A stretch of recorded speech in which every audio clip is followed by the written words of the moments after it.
Sebelum lanjut nonton video ini, jika kalian suka dengan channel Pegawai Jalanan, silahkan kalian support kami dengan cara subscribe dan klik tanda loncengnya.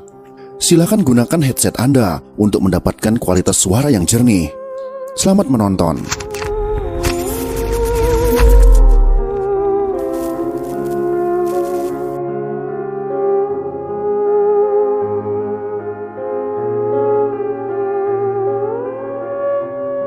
Tepat hari ini tanggal 1 Oktober pada tahun 1965 yang lalu, telah terjadi peristiwa yang sangat memilukan, yaitu dibunuhnya putra terbaik bangsa oleh segerombolan pasukan Cakrabirawa, pasukan pengawal presiden yang sudah dicuci otaknya oleh politik licik PKI.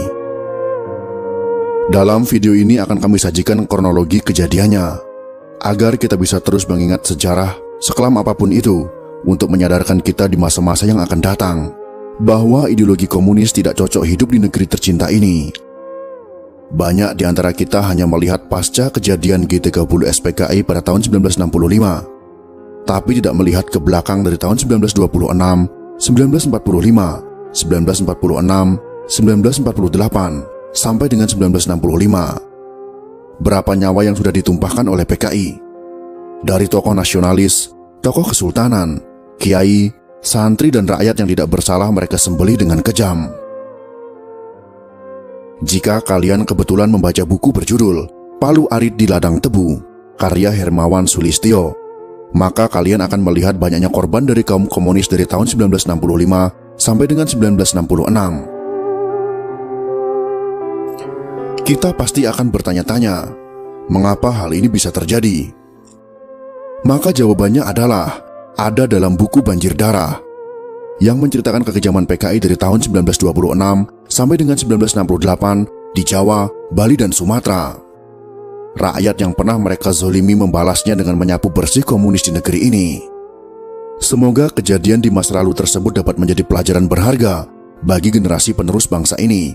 Jangan pernah menerima ideologi komunis kembali masuk ke negeri ini.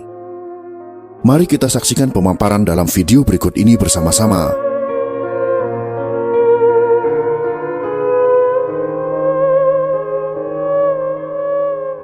Penculikan Jenderal Abdul Haris Nasution.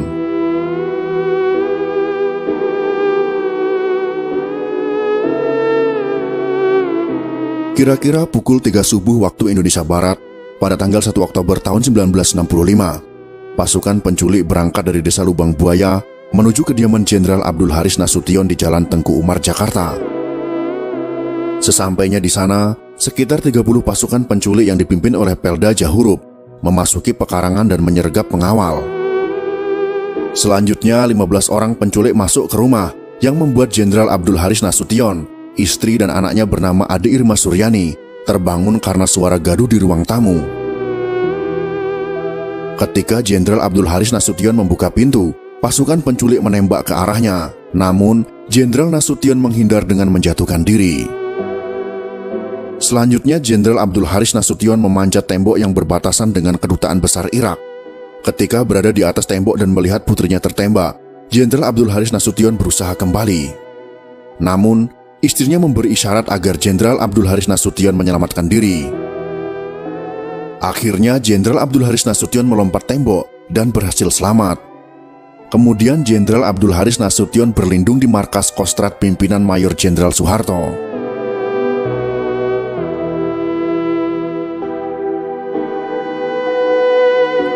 Penculikan Letnan 1 Pierre Andreas Tendean.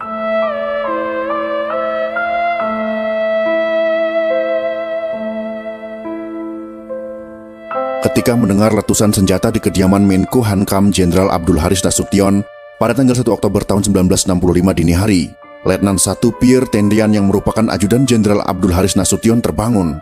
Dengan memakai celana hijau dan jaket coklat, serta membawa senjata, Letu Tendean keluar dari pavilion memeriksa keadaan. Sesampainya di halaman, Letu Tendean disergap dan dilucuti senjatanya oleh para penculik, karena dikira Jenderal Abdul Haris Nasution. Bahkan, konon ia mengaku sebagai Nasution. Saya Nasution. Pemimpin penculik Pelda Jahurup merasa yakin yang ditangkapnya adalah Jenderal Abdul Haris Nasution, padahal sebenarnya itu adalah Letu Tendean. Selanjutnya Letu Tendean digiring dengan tangan terikat di belakang dan didorong dengan senjata laras panjang masuk kendaraan untuk dibawa ke desa Lubang Buaya.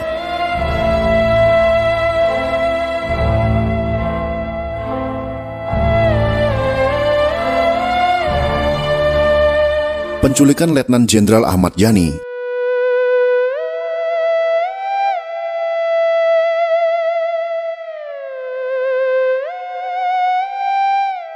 Pasukan penculik pimpinan Peltu Mukijan berangkat dari desa Lubang Buaya pada tanggal 1 Oktober tahun 1965 dini hari menuju kediaman Jenderal Ahmad Yani di Jalan Lembang, Jakarta.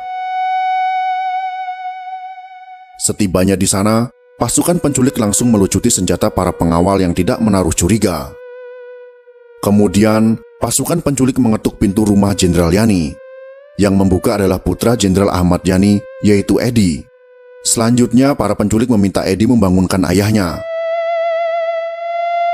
Dengan masih memakai pakaian tidur, Jenderal Ahmad Yani menemui para penculik. Salah seorang penculik, yaitu Sersan Raswat, mengatakan, Jenderal Ahmad Yani diperintahkan untuk segera menghadap Presiden. Jenderal Ahmad Yani pun menyanggupi dan hendak berganti pakaian, namun ditolak kawanan penculik.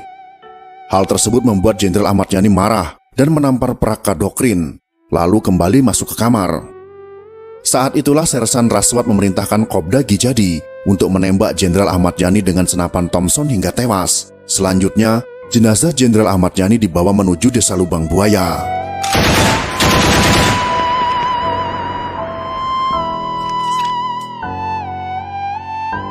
Penculikan Maijen Suprapto.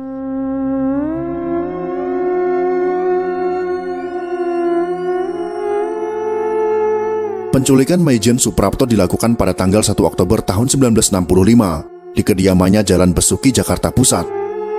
Pasukan penculik dipimpin Serka Sulaiman dan Serda Sukiman.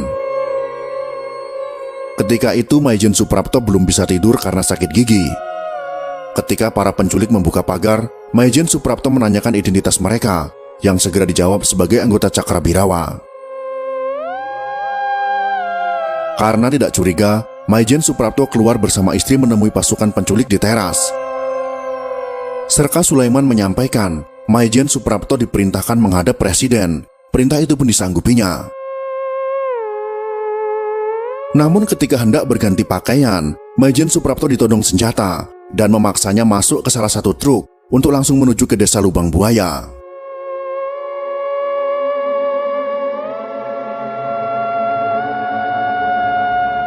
Penculikan Maijen MT Haryono.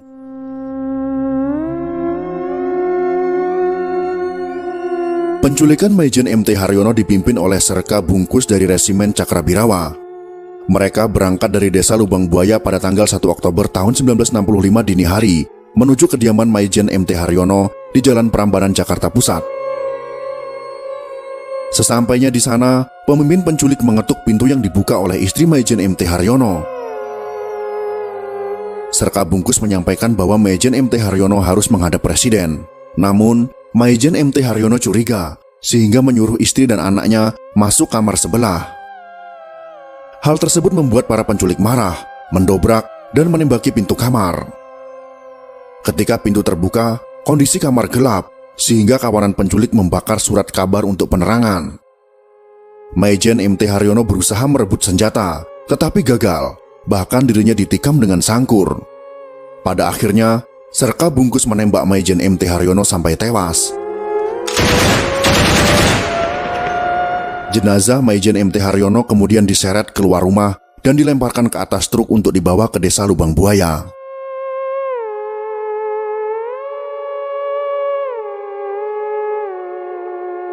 Penculikan Mayor Jenderal S. Parman.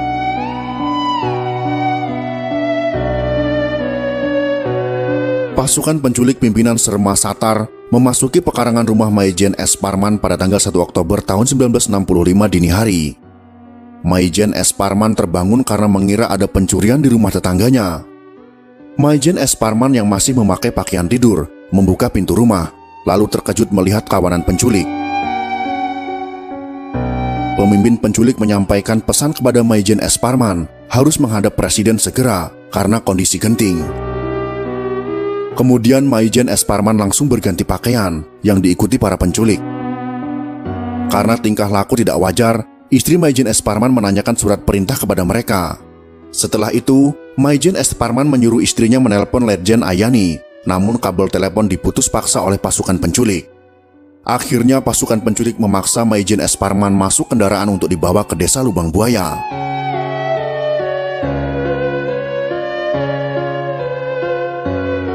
Penculikan Brigadir Jenderal Donald Ishak Panjaitan.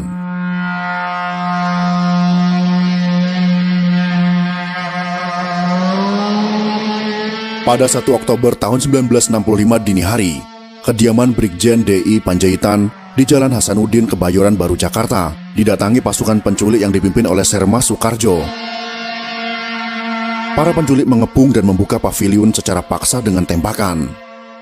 Kemudian, para penculik berhasil masuk dan menembak ke segala arah, sehingga menyebabkan salah satu anggota keluarga DI Panjaitan tewas dan perabotan rumah hancur. Selanjutnya, para penculik memerintahkan Brigjen Donald Ishak Panjaitan turun dan menghadap Presiden.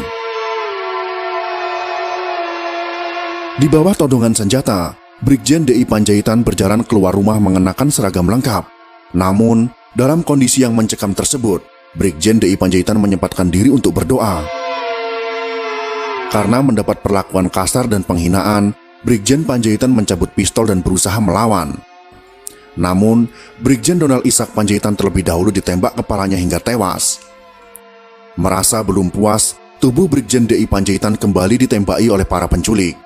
Kemudian jenazahnya diseret dan dilemparkan ke truk dan dibawa ke desa Lubang Buaya.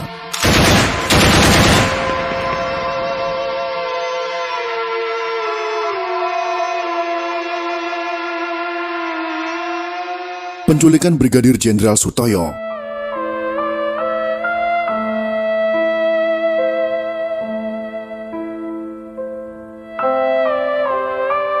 Pada tanggal 1 Oktober tahun 1965 dini hari, pasukan penculik berangkat dari desa Lubang Buaya berkekuatan 1 peleton Resimen Cakrabirawa yang dipimpin Serma Surono. Pasukan ini terbagi dalam 3 regu dengan masing-masing pemimpin, yaitu Serda Sudibyo, Serda Ngatijo, dan Kobda Dasuki, dengan tujuan menculik Brigadir Jenderal Sutoyo.